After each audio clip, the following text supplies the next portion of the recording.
Hi there, it's real estate coach Josh Vegan and welcome to today's coaching tip. Today we're going to talk about everything around basic negotiation. You see, I see lots of deals that don't come together over 1, 2, 3, even 5%. And I'm starting to wonder, what is it? Have we actually forgotten how to negotiate?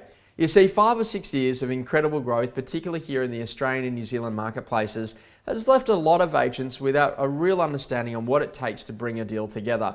And what I've learned is that sometimes it's the simple things that make all the difference. The reality of it is that the buyer actually buys the property based on the feeling that you sell them. Now, sure, there's the actual property itself, but there's nothing like providing a great customer experience in terms of turning up to the property, the heating or cooling on, the property beautifully presented, and great music playing in the background. Now, one of my clients from Melbourne, Geordie, was saying to me the other day that one of the most important things that she does is that she also talks to the customer about that presentation of the home. And what she does is she says to them, one key thing is that Mr. and Mrs. Owner, there is a massive difference between having a home that's feeling beautiful to live in and having a home that's beautiful to buy. And the reason why there's a massive difference is that people want to buy the perception of an uncomplicated life.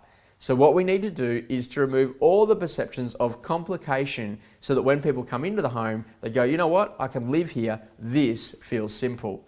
Now, how does that have to do with anything around negotiation? Well, the first part of negotiation is to get the feeling right in the way that you're working with the buyer. Now, when you're negotiating on terms, you always want to think that there are lots of things apart from just price. There's the name or entity, the solicitor or conveyancer, the deposit amount, the settlement timeline, and any conditions around that offer, whether or not that might be subject to a pest inspection, building inspection, or any of the above. Now, if you're good, you're probably going to get a pest or building inspection completed prior. And this way, you're going to put yourself in the very best position so that from the client's perspective, they're now able to move through with the purchase a lot quicker.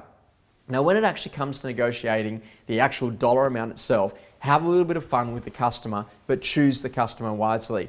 Let's say that the buyer comes forward and says, you know what, I want to go and make an offer, and they give you a particular number. Your first reaction is really important. When they give you the number, I dare you to react and go, oof, how did you come up with that? And then all of a sudden, you might just throw the buyer off at that point where they go, that's just what we thought. Geez, that's I don't know, that's good pricing for 2004, but not today. Let me show you this property here at Jones Street or this property in West Street, because these two homes actually come to underpin the price. And what you want to do if you're coming to negotiate the deal is that if you're 1, 2, 3, 4 or 5% away, then you want to start to think about closing the deal in percentages rather than dollars. And this is one of our favorite negotiation tactics. Mr. and Mrs. Owner, what I wanted to say to you today is that we've actually sold 95% of your home at 100% of the asking price. Now, the only problem is we're having a little bit of problems in selling the last 5%. Now, I've been down to see the council, and unfortunately we can't subdivide 5% of the block, so therefore we're probably in the position that we're going to need to include it in the deal. Now, in a position where maybe your kids go to school and they get 95 out of 100 on the maths test, you'd be really happy with that, right?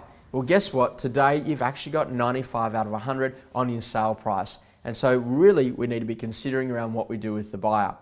Now, don't forget, you can also put pressure back on the buyer as well and say to them, look, you know what? You're in a position today that you've bought 95% of the home.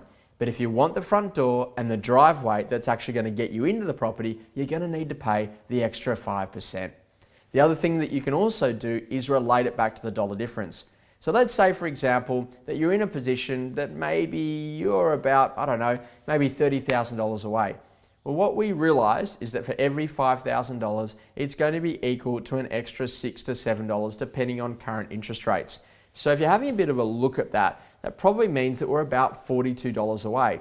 So I always say this to people, for half the price of an Uber into the city, or for half the price of an Uber on the way to the airport, you can actually buy the house that you want and live in it today. And that's what great negotiation is.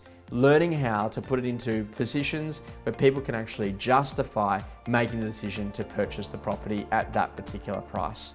Well, I really hope that you've enjoyed today's coaching tip, and I look forward to seeing you next week.